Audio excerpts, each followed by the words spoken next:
Selamat siang pemirsa, inilah info terkini Soranet TV bersama saya Silve.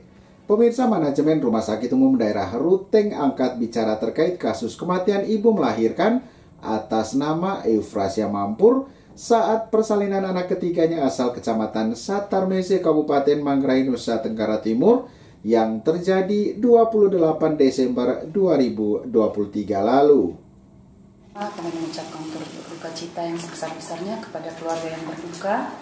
Sekaligus pada sore hari ini kami mau mengklarifikasi berita yang disampaikan oleh Suara NTT terkait pasien atas nama Eufrasia Mampur, usia 33 tahun, asal Iteng, Kecamatan Satarmese, bahwa benar adanya pasien Rumah Sakit Umum Ruteng dengan diagnosa medisnya usia persalinan G3P2A0, usia kehamilan 40 sampai 41 minggu dengan janin cenderung besar. Beliau masuk ke Rumah Sakit Umum Ruteng tanggal 28 jam 11 melalui Poliklinik Opjin, yang kemudian masuk ke ruangan bersalin dalam kondisi baik dengan tanda-tanda vital 100/70 mmHg untuk tekanan darahnya dan nadinya 89 kali per menit. Di ruangan bersalin, pasien dilakukan CTG. Di sini CTG itu alat yang digunakan untuk memantau jantung janin dan kontraksi rahim saat bayi berada di dalam kandungan.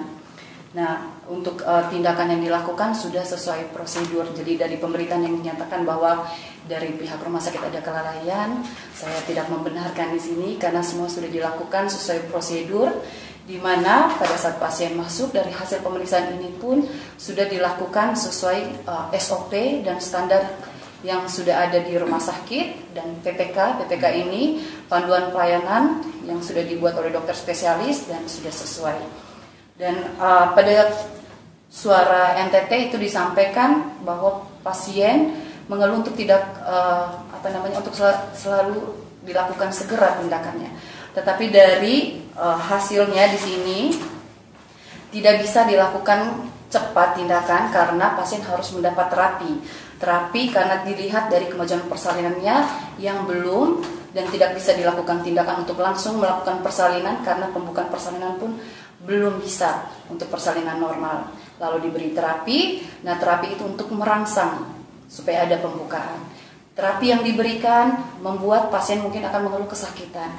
Kenapa? Petugas juga menyarankan untuk jangan dulu mengedan karena pembukaan pada saat pemeriksaan oleh bidan itu belum bisa untuk persalinan normal. Nah, setelah pemberian terapi untuk perangsang persalinan ini tidak ada kemajuan, dan pada pemberian yang keempat baru ada pembukaan ketujuh tetapi diikuti dengan pasien kondisinya kejang, maka instruksi dari dokter spesialis untuk lakukan segera tindakan operasi sesar secara situ.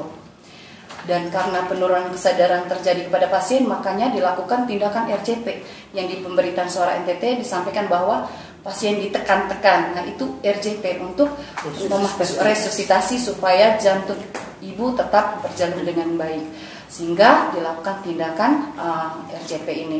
Sampai di kamar operasi pun dilakukan tindakan SC dan semua sudah berjalan, tetapi kondisi ibu belum ada perbaikan sehingga masih terus dilakukan resusitasi dan diikuti di ruangan ICU menggunakan ventilator. Dan sampai pada pukul 19 itu dievaluasi oleh EKG, hasilnya pasien dinyatakan meninggal. Gitu. Jadi untuk dilihat dari prosedurnya semua sudah dilakukan sesuai prosedur SOP dan PPK yang sudah ditetapkan dan berlaku di rumah sakit. Sehingga akibat emboli air ketuban, artinya karena pecah ketuban kemungkinan menyumbat di pembuluh darah dan sehingga menyebabkan karena kejadiannya tiba-tiba. Dari segi dasar diagnosisnya itu yang paling mendekati. Memang kalau kita mau diagnosis pasti itu pasien harus diotopsi untuk membuktikan bahwa itu ya. Tapi kalau dari gejala dan apa karena tiba-tiba itu juga itu sudah ada dasar diagnosisnya itu. Jadi kami mengarahnya lebih ke emboli air ketuban karena begitu pecah air ketuban dia langsung Kondisi terkini bayi yang masih dalam observasi karena saat melahirkan mungkin karena kondisi ibunya agak buruk waktu saat operasi, itu kondisinya bayinya banyak kekurangan oksigen. Jadi dia sempat kejang, memang sampai saat ini belum stabil. Jadi dia masih terganggu secara, artinya pusat utama kan otak loh. Itu masih terganggu, jadi yang lain-lainnya jadinya terganggu. Demikian info terkini Suara Net TV, saya Silve pamit, selamat siang dan sampai jumpa.